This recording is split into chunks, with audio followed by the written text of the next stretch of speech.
Co-President, Freedom and Democracy, Mr. Nigel Farage. In an age when the gap between ordinary voters and the European political class grows wider by the day, I have to ask you, having listened to your words this morning, just what planet are you on?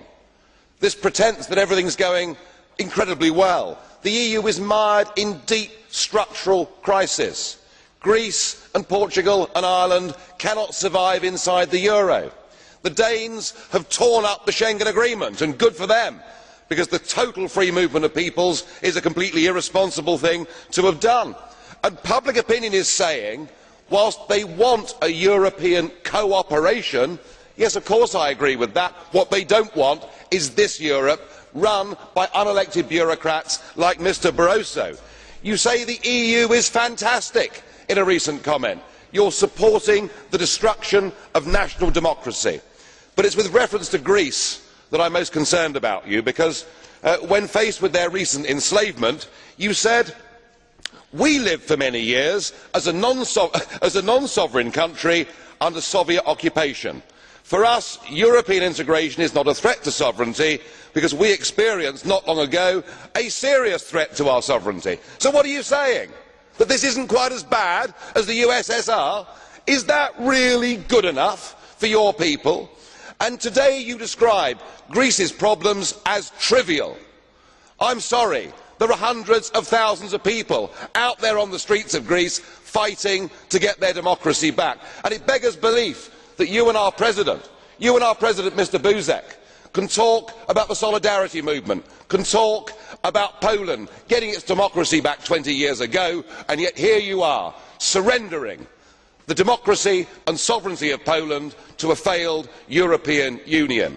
Yes, sir, we all want a shared European cooperation for the future, but this, most definitely, is not the model. Thank you, Mr. Co-President.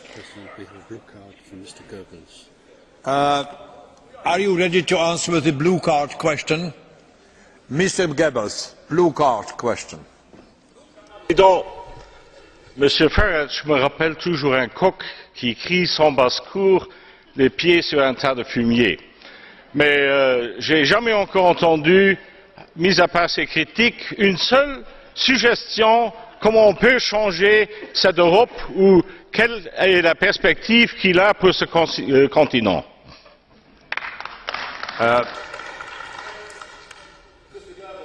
Post-1945, there were some very sensible ideas put together, namely the Council of Europe. Let's have a Europe where we sit down together, where we have a free trade agreement, where we agree minimum standards on work, on the environment. We can do all of these things without a European Commission, without a European Parliament, and without a European Court of Justice. We've done it in security terms with NATO. Yes, it'll mean you'll lose your job, Mr Barroso, but apart from that, why can't we do things as mature democracies? Yes, I want you sacked, Mr Schulz, as well. I want you all fired. We can do those things, and that is a positive way forward. By taking away from people their ability to govern themselves and transferring that power to the European Commission, we're headed for a Europe of rebellion and violence. Let's take the democratic route.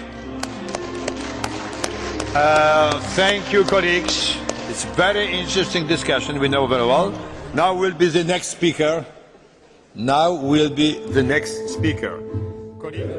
I have lived in your future, and it didn't work.